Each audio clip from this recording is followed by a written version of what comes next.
구약성경 창세기 39장 1절로 3절 말씀 합독하겠습니다. 시작. 요셉이 이끌려 애굽에 내려가니 바로의 신하 친위대장 애굽사람 보디발이 그를 거리로 데려간 이스마엘 사람의 손에서 요셉을 산이라. 여호와께서 요셉과 함께 하심으로 그가 형통한 자가 되어 그의 주인 애굽 사람의 집에 있으니 그의 주인이 여호와께서 그와 함께 하심을 보며 또 여호와께서 그의 범사에 형통하게 하심을 보았더라. 아멘. 할렐루야. 여러분 형통하십니까? 가끔 운전을 하고 바쁜 길을 가다가 신호등마다 파란불이 쫙 들어오면 제가 농담으로 형통하다 이렇게 합니다. 한 번도 신호대기가 없이 멈춤 없이 그 갈 때의 그 마음, 그 기분은 참 좋습니다. 오늘 형통케 하시는 하나님, 형통의 축복에 대해서 말씀을 드릴까 합니다. 형통이 뭔가 사전적 의미는 뜻대로 잘 되어 간다라는 뜻입니다. 또 모든 일이 뜻대로 잘 되어 감 이렇게 사전에 나와 있습니다. 오늘 우리가 은혜 나눌 형통은 이 사전적 의미에 하나님 뜻대로 잘 되어 가다, 또 모든 일이 하나님 뜻대로 잘 되어 감, 이것이 형통입니다. 오늘 요셉에게 있어서 형통은 그냥 세상에서 바라보는, 또 요셉 자신에게는 전혀 형통치 않은 것처럼 보입니다. 요셉이 꿈을 꾸었죠. 곡식단이 자신에게 절하는 꿈을 꾸고 그 꿈 얘기를 형들에게 했을 때 형들의 마음에 분노가 일었고, 또 하늘의 해와 달과 별들이 11별들이 절을 한다는 꿈을 꾸고, 심지어는 부모와 11형제가 너를 섬길 것이라는 그 말에 분노가 치밀어 올랐습니다. 요셉의 형들은 그들의 아버지 야곱이 또 요셉만을 특별히 사랑한 것을 싫어했어요. 편애를 했다. 요셉이 누구예요? 요셉의 어머니가 누구예요? 라헬. 본처, 당시에는 본처 이런 개념이 없지만 첫 번째 부인으로 영적인 부인이에요. 원래 레아가 먼저 레아와 결혼을 했기 때문에 우리가 혼동할 수 있는데, 요셉은 라헬을 위해서 맨 먼저 외삼촌인 라반에게 7년간을 섬겼던 것이죠. 그 라헬에게서 난 요셉이기 때문에 특별히 더 사랑할 수밖에 없었죠. 그래서 요셉이 함께하는 사람 없이 혼자 그 형들이 양치는 곳에 아버지의 심부름을 갖고 거기서 형들에 의해서 구덩이에 던져 넣어졌습니다. 그리고 마침 이스마엘 상인들이 그들 곁을 지나갈 때 요셉의 형들 중에 유다가 노예로 팔아버리자 이렇게 제안하고 죽을 수밖에 없는 구덩이에서 건져내서 결국은 애굽까지 팔려 내려가고, 오늘 본문은 그 이후의 사건에 관해서 말씀하고 있죠. 오늘 1절 보면 요셉이 이끌려 애굽에 내려가매, 이끌려 내려갔다는 말이에요. 자신이 원하지 않았다는 거예요. 떠밀려 내려간 것처럼 보이죠. 형들에 의해서. 근데 오늘 이끌려 내려갔다고 하는 것은 하나님께서 요셉의 이 인생의 여정 가운데 간섭하고 계셨다라는 것을 우리가 짐작할 수가 있습니다. 그리고 보디발의 집에 팔려갑니다. 아마도 이스마엘 그 상인들이 조금 은 20냥에 주고 사다가 더 많은 이익을 남기고 보디발에게 팔았던 것 같아요. 그 당시 노예는 짐승과 같은 대우를 받았습니다. 그래서 노예는 제대로 된 의복도 신발도 착용하고 입을 수가 없었죠. 뿐만 아니라 노예는 자신뿐만 아니라 자신들의 자식까지 똑같이 노예가 됩니다. 다시 말하면 노예는 주인의 재산과 같았습니다. 그런데 요셉이 바로 그 노예가 되었다는 거예요. 그런 요셉에게 누가 형통하다라고 말할 수 있습니다. 그런 요셉에게서 누가 희망을 노래할 수 있겠습니까? 누구나 이 요셉이 처한 것 같은 상황이 된다면 낙심하고 자포자기하고 하나님을 원망할 수 있을 겁니다. 그러나 요셉은 그렇지 않았습니다. 2절을 같이 봅니다. 여호와께서 요셉과 함께 하심으로 그가 형통한 자가 되어 그의 주인 애굽 사람의 집에 있으니 했습니다. 현재 요셉의 상황과 전혀 맞지 않는 형통이라는 단어가 등장합니다. 아까도 사전적 의미를 말했죠. 뜻대로 일이 잘 되어간다라는 뜻이 형통이라고 했는데 전혀 요셉의 생각과 무관하게 지금 떠밀려 흘러가요. 정말 이제 노예로 팔려가고 죽을 때까지 비참한 노예의 신세를 벗어날 수가 없는 요셉에게 형통이라는 단어가 사용되어지고 있습니다. 지금 요셉에게 어울리는 단어는 뭐예요? 절망이고 실패자, 포기해야 될 그런 상황이 더 어울릴 것입니다. 그런데 성경은 그 희망이라고 하는 1%도 없는 요셉의 그 상황을 가리켜서 형통한 자가 되었다라고 말하고 있습니다. 우리는 그 이후에 요셉의 삶을 아니까 이것이 이해가 되죠. 그래, 16년만 기다리면 애굽의 총리가 될 거니까 참자. 뭐 감옥살이도 아니고 종살인데 하고 우리는 편하게 생각할 수 있어요. 근데 금방 그런 일이 일어나지 않습니다. 아주 착한 주인을 만나서 노예로 살아가는 그의 삶이 좀 편하게 됐습니까? 그런 줄 알았는데 이제 본격적으로 노예로서 겪어야 될 육체적 또 정신적 고통을 겪기 시작합니다. 오늘 성경은 분명하게 요셉을 가리켜서 형통한 자가 되었다라고 말합니다. 그 근거가 뭔가 2절에서 그렇게 말하고 있죠. 여호와께서 요셉과 함께 하심으로 형통한 자가 되었다.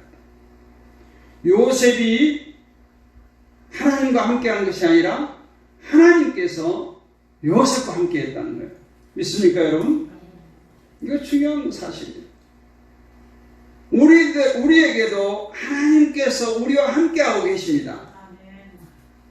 근데 문제는 우리는 요셉처럼 살지 못해요. 불만합니다. 그래서 제가 형통이 뭔가 이 말씀을 보면서 생각해 봤어요. 오늘 왜 요셉에게 형통한 자가 되었다라고 하는가? 그 2절의 말씀처럼 여호와께서 함께 하셨기 때문에 형통한 거예요. 두 번째는 역설적인 형통이죠. 죽음의 위기에서 생명을 구원받습니다. 형들에게서 깊은 우물에 던졌다가 형들이 가만히 생각하니까 죽이는 것보다 파는 게 나을 것 같으니까 노예로 팔았어요. 일단 거기서 생명을 건졌죠. 또 보디발의 아내의 유혹을 통해서 죽을 수 있었어요. 그런데 당연히 죽임을 당할 수 있는 상황이었지만 거기서도 죽임을 당하지 않고 생명의 보존을 받고 이제 왕실의 감옥살이를 하게 되죠. 그리고 세 번째는 뭐냐? 하나님의 큰 그림이에요. 요셉이 알 수 없는, 우리가 알 수 없는 하나님의 큰 그림은 이러한 고난도 다 형통의 과정이라는 것이죠. 마지막의 형통은 뭐냐? 나중에 온 세상이 애국뿐만 아니라 이스라엘 전체 한꺼번에 흉년이 든 시기가 옵니다. 그래서 불행으로 알았고 실패로 알았고 불통으로 알았던 요셉의 애국으로 팔려간 그 사건을 통해서 요셉, 야곱의 가족이 구원을 받습니다. 그리고 요셉을 통해서 애국 전체가 다 그 흉년을 슬기롭게 다 이겨냅니다. 그것이 바로 하나님께서 요셉과 함께 하심으로 형통케 되어지는 결과들이었습니다. 성경은 요셉이 노예에서 해방을 받거나 착한 주인을 만나서 앞으로 그의 삶이 편하게 된 것을 가리켜서 형통하다고 말씀하지 않습니다. 성경이 말씀하고 있는 형통은 오직 하나, 그것은 바로 하나님께서 요셉과 함께 하셨다라는 거예요. 그래서 제가 처음에 인사말처럼 여러분 형통하십니까? 라고 말씀드렸어요. 물어봤죠. 다시 한번 묻습니다. 여러분 형통하십니까? 네. 그래요. 하나님이 우리와 함께 하심으로 우리의 인생은, 우리의 삶은 형통하게 될 줄로 믿습니다.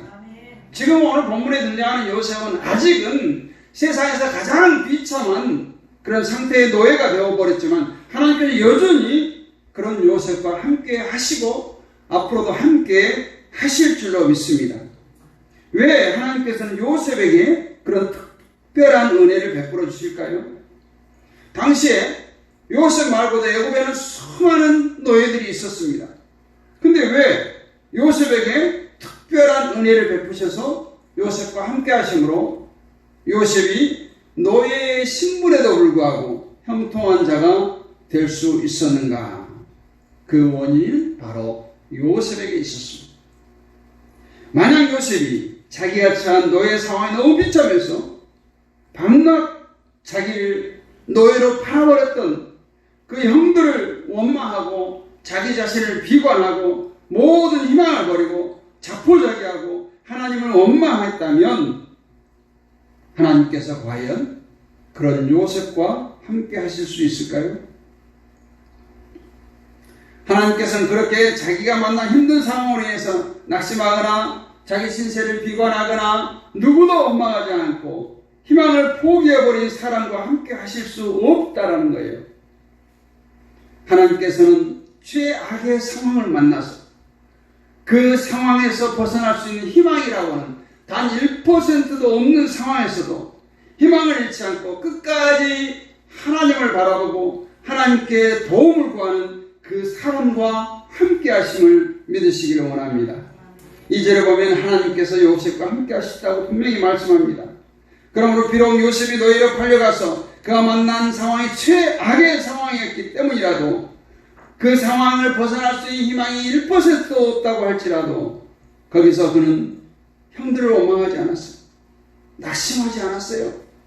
여전히 그 어려운 고난 가운데서도 하나님께서 나와 함께 하시는 하나님의 도우심을 간구했다고 말할 수 있습니다. 그런 요셉을 가리켜서 형통한 자다 이렇게 말씀하고 있습니다. 우리를 포함해서 보통 세상 사람들이 형통하는 것은 뭔가요? 내 계획대로 잘 되는 것을 형통한다고 말합니다. 세상은 부자가 되거나 높은 지위를, 권력을 차지하거나 몸이 건강하거나 장수하거나 지금 하고 있는 모든 일들이 잘 되어갈 때 그것을 형통하다 이렇게 말하죠. 그에 비교해 볼 때 오늘 요셉은 전혀 형통하지 않습니다. 그러니까 오늘 성경이 말하는 형통은 지금 눈에 보이는 그 일이 아니에요. 현재 눈에 보이는 것을 가리켜서 형통이라고 하지 않습니다. 하나님께서 함께 하시는 것을 가리켜서 형통이라고 말하죠. 그래서 가난해도 하나님이 함께 하시면 형통한 사람입니다. 사회적으로 지위가 아무리 낮아도 아무도 알아주는 사람이 없어도 하나님이 함께 하시면 형통한 사람입니다. 질병으로 인해서 우리 육체가 완전히 망가져도 극심한 고통을 당해도 하나님께서 함께 하시면 형통한 것입니다. 그리고 성경에서 말하고 있는 이 형통의 의미는 결국 무엇이냐? 오늘 요셉에게 있어서 순조로운 일은 하나도 없어. 겉으로 볼 때 요셉의 모든 일 최악의 상황으로 치닫고 있습니다. 그가 앞으로 잘 되리라고 하는 그 희망은 1%도 없다는 거예요. 사방이 가로막혀서 절망할 수밖에 없는 그 상황, 그런 환경 속에 있습니다. 그런데도 오늘 그것을 가리켜 형통이라고 말하고 있죠. 오늘 중요한 말씀이 하나 등장합니다. 3절을 우리가 다시 한번 읽어봐요. 시작. 그의 주인이 여호와께서 그와 함께 하심을 보며 또 여호와께서 그의 보험사에 형통하게 하심을 보았더라. 누가요? 보디발이 지금 본 거예요. 보디발은 하나님의 사람이 아니에요. 모르겠어요. 하나님을 믿었는지 나중에 믿었는지 모르지만 그냥 세상 사람이에요. 근데 오늘 보디발이 요셉을 보니까 종살이를 함에도 불구하고 형통한 자로 보인 거예요. 하나님께서 함께 하신다는 것을 본 거예요.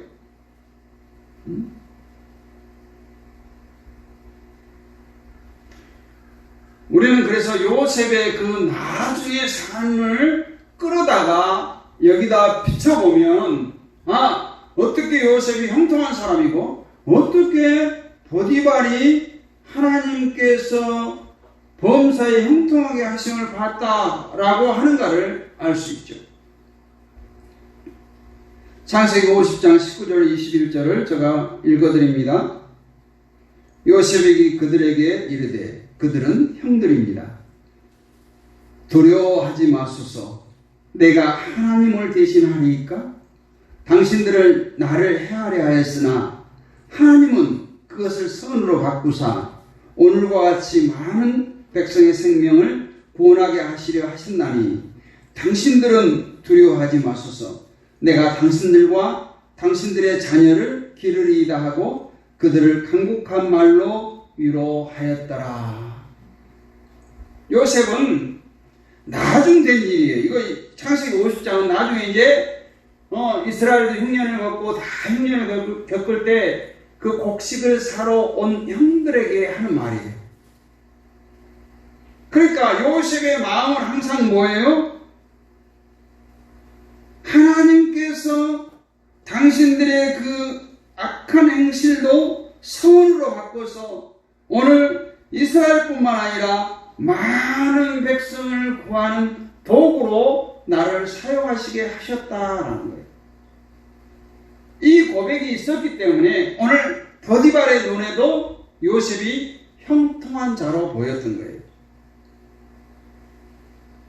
놀랍게도 요셉은 자기에게 일어난 모든 일들을 하나님의 섭리로 여겼다라는 겁니다. 형들이 요셉이 미워서 요셉을 애굽의 노예로 팔아버린 사건을 하나님께서 요셉을 통해서 수많은 사람들의 생명을 구하기 위한 놀라운 계획, 하나님의 큰 그림이었다라는 거예요. 요셉은 모든 일을 그런 식으로 이해했기 때문에 형들이 자기를 노예로 판 사실이 낙심이 되었거나 형들을 원망하지 않았던 거예요. 보디발의 아내가 자기에게 누명을 씌워서 감옥에 들어가게 했지만 보디발의 아내를 미워하거나 하나님을 원망하지 않았어요. 그것은 여전히 이 과정도 하나님께서 나를 쓰시려고 이끌어가는 하나님의 섭리로구나 생각했다라는 거예요. 하나님께서 우리에게도 요셉처럼 형통한 자가 되기를 원하십니다. 그럼 우리가 어떻게 하면 우리에게 일어나는 모든 일들이 우연히 일어난 것이 아니라 하나님께서 우리를 지극히 사랑하셔서 우리를 유익을 위해서 일으키셨고 그 모든 일들을 이루어 나가신 분은 하나님이라고 하는 사실을 전혀 의심되지 않고 믿어줄 수 있을까요? 그것은 간단합니다. 우리도 오늘 요셉처럼 하나님과 동행하는 삶을 살면 됩니다. 우리도 요셉처럼 끊임없이 하나님과 동행할 때 모든 일이 우연히 이루어지는 것이 아니라 철저히 하나님의 섭리에 의해서 이루어져 나가고 있다는 사실이 믿어진다고 하는 것이죠. 그것이 바로 믿음입니다. 오늘 본문에서 하나님께서 요셉과 함께 하셨다고 말씀하고 있습니다. 그러면 요셉은 하나님께 대해서 아무 관심 없고 요셉은 하나님을 까맣게 잊어버리고 하나님과 전혀 상관없는 삶을 살아가고 있었는데 불구하고 하나님께서 그런 요셉과 함께 했을까요? 그런 일은 절대 일어나지 않습니다. 우리는 그것을 요한계시록 3장에서 예수님의 말씀을 통해서 확인할 수 있습니다. 요한계시록 3장 20절에 볼지어다 내가 문 밖에 서서 두드리노니 누구든지 내 음성을 듣고 문을 열면 내가 그에게로 들어가 그와 더불어 먹고 그는 나와 더불어 먹으리라 했습니다. 예수님께서는 우리들의 마음의 문을 강제로 열고 들어오실 수가 없어요. 그래서 어떤 화가가 밖에서 열 수 없는, 밖에서 열리지 않는 문이라는 그런 그림을 그리고 예수님께서 그 문을 바라보고 있는 그런 그림이 있습니다. 제가 찾아보지는 못했는데 그 그림에는 문이 벽처럼 저렇게 있는데 손잡이가 없어요. 다시 말하면 그 문은 안에서 열어주지 아니하면 예수님도 열 수 없는 문이에요. 우리들의 마음의 문이 그렇습니다. 오늘 요셉이 하나님을 향해서 마음의 문을 활짝 열었기 때문에 하나님께서 요셉과 동행했던 것입니다. 우리 역시 하나님과 동행의 그 축복, 형통의 축복을 받기를 원하면 우리의 마음문을 하나님을 향해서 활짝 여시기를 바랍니다.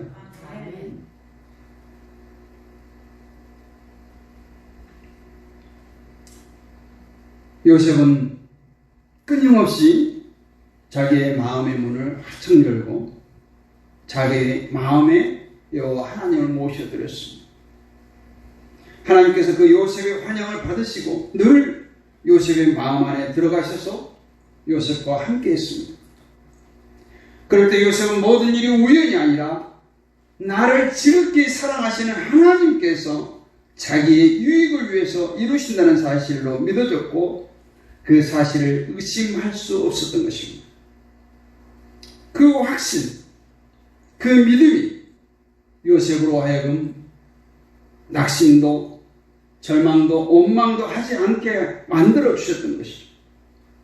하나님께서 그런 요셉과 함께 하셨으며 그런 요셉을 붙드시고 수많은 생명을 구원하는 일을 성취하셨습니다.